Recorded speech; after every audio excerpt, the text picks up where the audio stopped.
The real estate investment community is a small world in whatever area you're in, so it's important to not burn any bridges.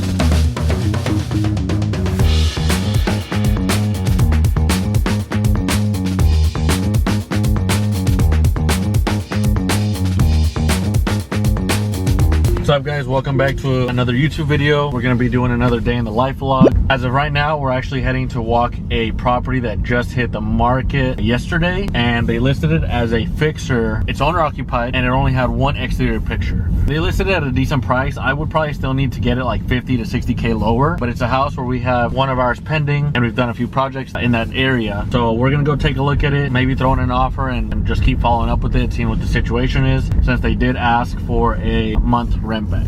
Now I'm gonna text my acquisitions guy. Actually, let's call him. Your call has been forwarded to... So we started off the day, woke up at 4:15 in the morning. Trust me, normally I do not wake up that early. I don't consider myself an early riser, but I'm trying to do a better job of it. So the reason I woke up that early in the first place was because I went and hooped with some friends. They play 3 times a week just at a local school. So I'm gonna try to show up more often because it forces me to kind of wake up earlier and get the day started, which is great. And now, you know, some time has passed, went back home, showered, got ready, did some work at the house on the laptop, and now we're heading to walk this property. Tell me, what do you see when you're looking at me? This song is a throwback. If you know this, man, this takes me back to like my middle school days. And once I listen to a song, I listen to it for like a day or two straight, and then I won't listen to it again for months, maybe years. Don't show me any new songs or I'll overplay it like crazy. So I just got this text. I'm just not looking at it right. It says, "Good morning, Ben. A lot of people couldn't make the new brick showing, so we're having another one tomorrow. Can you free up some time?" This is through Net Worth Realty, right? So if you're in or near any major city, most likely there's a Net Worth Realty near you. They're just like a big wholesaling operation. They do a lot of stuff that's on market. They make all their people get licensed. I haven't looked too much in their operation, but I like what they have going on. But anyways, they sent out a deal in the area that we want to buy. There's not a lot of supply out there or opportunities for fixers.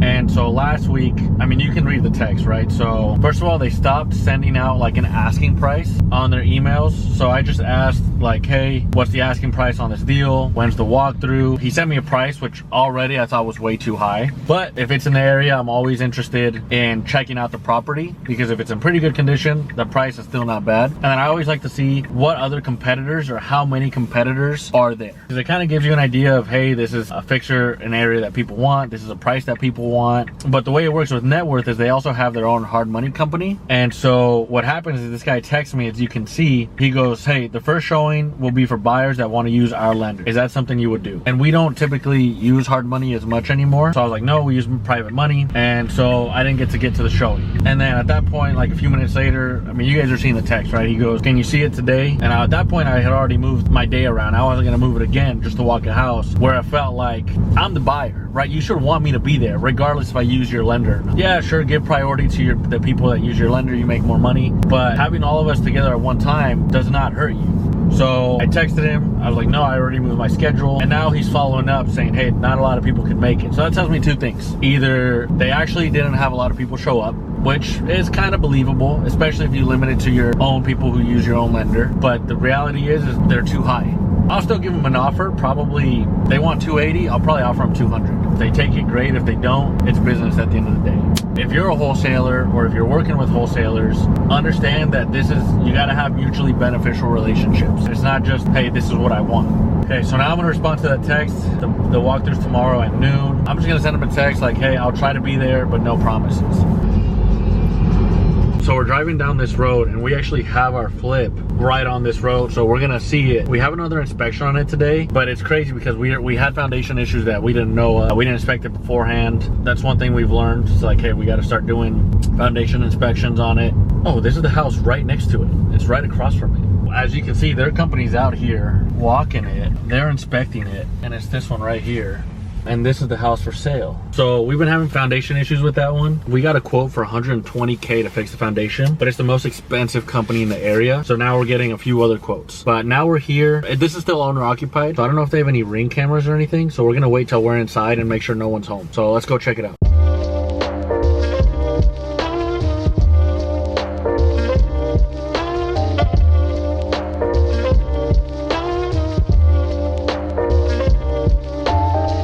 So we just left. It's 10:30. We were there about 30 minutes. It only takes me about 5 to 10 minutes to walk a house nowadays. But actually, I think I even mentioned it in a previous video. Anytime Zach and I get together, we could just talk business for a long time. You know, so we talked about this house. Again, it's listed for $275. So as you guys saw in the clips, the house is honestly super clean. And Zach made a comment. It's like that agent is gonna lose their client $100K because we believe it's worth $375 to $400. It's a 3-bedroom, 1-bathroom with 1-car garage. And ours we're pending at $370 to $375. 3-bed, 1-bath, no garage. And theirs is, I mean, that's a nice house, honestly. New carpet, and that's just if you want to. Kitchen's good. I mean, it's honestly such a clean house, honestly. But there's not enough spread from $275 to $375. You might be thinking, hey, that's $100K. Remember, you still have realtor commissions, closing costs, money cost, whatever the rehab is. So then you look at that $100K, and that goes down to, I mean, I don't know, 20 to $40K. And that's if everything goes right, which nothing ever does in this business. So we're gonna offer, I mentioned 211, Zach said 225, which I get. I'm not too worried about it, right? It's an extra 14K, but I just bought one close by for 211 with way more work than that. So we can make 225 work easy. But that's just crazy. That's why having the right agent is so important, because that house came on the market as a cash only purchase saying not financeable. There's nothing in there that looks like that won't make it financeable. We're gonna offer 225. The seller wants a 30-day rent back, so we're gonna give them 30 days for free because I don't need to charge 2,000 bucks for them to stay for 30 days, especially if I'm getting it at that big of a discount. So yeah, Zach's gonna write up the offer. He's gonna send it to me to DocuSign, and we'll submit an offer today, and we'll see how it goes. So we have the walkthrough, and normally I take these calls in my office, but we wouldn't have made it to the office in time, and I want to make sure that I'm in front of a computer. So we came back home real quick. This is my girlfriend's setup, and I'm gonna hop on a quick call with our virtual callers because last week we do a weekly call, and last week's was so brief and short because I was in Lowe's, so it was just like less than 5 minutes. This time it's gonna be a little bit longer, but I want to make sure that I'm giving them the time. We have any questions, kind of talk about what's going on, that way we're all on the same page. Hey, what's up guys, how you guys doing? Good. What about you? I'm good. Just wanted to have our call. Julian, did you use smartphone dialer today? Yeah, I've already called like 1 hour and a half. How is it? I know it's been a while since we've used it, so how is it working smoothly? Any questions, any issues? Yeah, it's like getting used to it again. This is not my big brother, this is my little brother. I know he's not at school today, so I'm just calling him, checking in. Your call has been forwarded to voicemail. He's a freshman in high school, so he's like, what, 13, 14? Mm-hmm. And plus, I'm looking for a bike. I was gonna see, I think he had one before, and I know he don't use it. So I was gonna ask him that, but no answer. It's shut down. Oh, yeah, I saw that too. I'm gonna fix it when I get into the office. Okay. Are you in office? Yeah, are you coming in soon? Yeah, I'm in Mac. Okay. I changed my laptop this weekend, so I don't have access to the Slack chat. The link you sent in the group last week or last 2 weeks.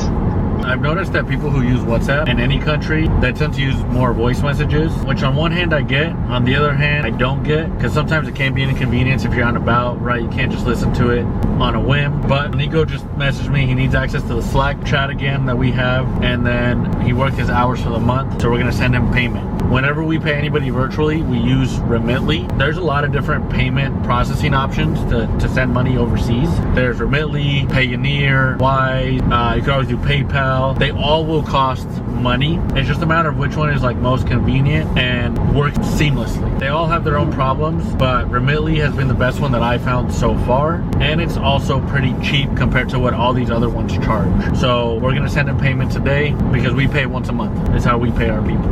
So this is how fast we can get a pre-approval, right? You gotta have a good relationship. This is a hard money guy, even though I don't use hard money as much. He's our go-to that I do use just for convenience. A little bit more expensive than everyone else, but I really prioritize convenience over saving a few bucks. In the long run, saving that money definitely adds up, but convenience is a huge factor. So let's zoom in on this. So I texted this guy, can I get a pre-approval for this home? For the ask for what we're gonna offer, 225, and then this is how quick it is, right? He finally texted back and he's gonna send it right away. So relationships are super important in this game. The real estate investment community is a small world in whatever area you're in. So it's important to not burn any bridges and be cordial, right? Regardless if you like someone or don't. Now don't get me wrong, if you don't like someone, you don't have to do business with them. But if they are known in the community, you don't want to burn any bridges. You don't want to screw anyone over, and that's super important.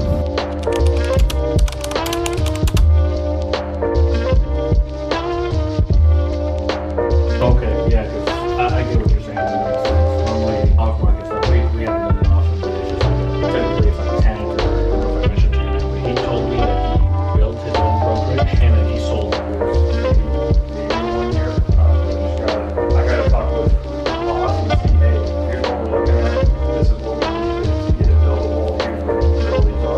leaving the office. It's 3 p.m. The day's not over, but my girlfriend, the cameraman, wants to go home. I gotta go drop her off. We got Jovi with us in the back.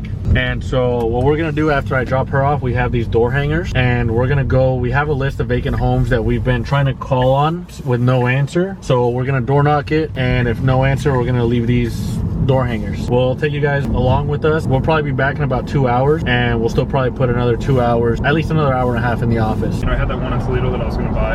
Yeah. It didn't work out, and then Now we're gonna door knock like I mentioned. And so what we did with the Tesla is we can only add so many records. So these are all properties that we're gonna try to get a hold of. On top of that, we're still missing another 5 more. So now what I wanna do is set it up where we hit all of them at the same time. So, but this is just a general idea of the city and where we need to go so you guys can see. We decided we're only gonna hit a few houses. The reason for that is because we don't want to be driving everywhere without being efficient. So we gotta proactively prep. That way, if we're on a specific part of town, we can hit all the homes in that area, move on to the next area. So we're gonna hit 1 or 2 more homes, and then we're gonna get back to the office and finish out the day dialing. This is a house. I mean, this is just a garage. It's a corner lot. We have been trying to get a hold of this guy for, I mean, how long you been trying to get a hold of him?